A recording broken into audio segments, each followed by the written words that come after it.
All right, guys, as I mentioned, I'm up here out of town. We're up in Whistler, British Columbia. Family's out skiing.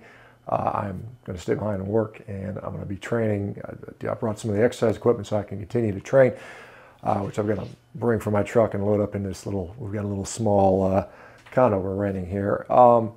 Interestingly, I want to share this headline with you guys. It's just a little bit of an older headline, but nonetheless, it was just kind of recirculated through the social media things, and it talks about how exercise, intense exercise, is associated with poor cardiovascular outcomes, particularly in white males. And you can see the the goofy headline and the implications that the average person seeing it might say, well, maybe I should cut back on exercise. Now, this is not what the researchers have concluded, but nonetheless, it makes the headline.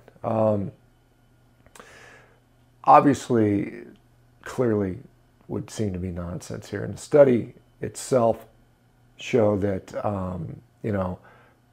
people that engaged in long periods of exercise had more coronary artery calcification. It appeared to affect white men and not affect black men for some strange reason. Not sure why that is. Maybe it's the type of exercise. Maybe it was the type of diet that went with the exercise, perhaps. Maybe it was just, the selection bias on the researchers. Who knows where that comes from? But nonetheless, it does seem, like we've got this sort of this headline that sort of demonizes exercise and demonizes being fit. And we've seen other headlines where exercising is considered a sign of neo-Nazism. We've seen those headlines coming out. I mean, it's kind of crazy. The type of stuff we see out there. And as you guys know, you can't trust what the media puts out there. I think that's pretty clear by now. There is a lot more to do with sometimes narratives or just clicks. I mean, that clearly happens as well.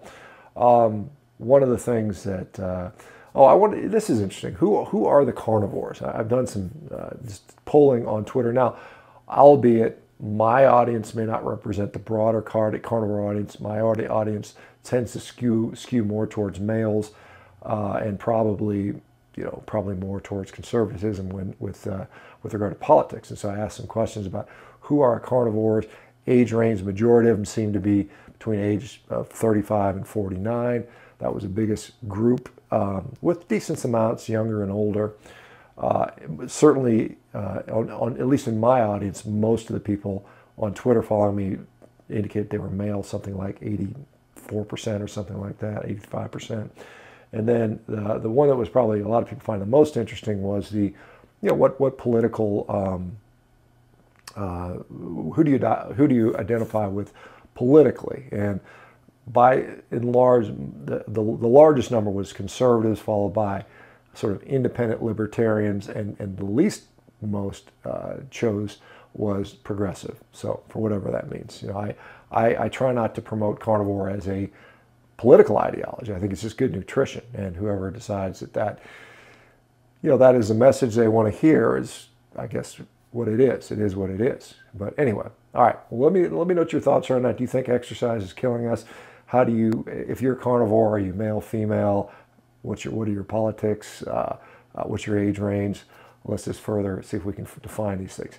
All right, guys. You guys have a great day. We'll talk to you soon. Bye-bye.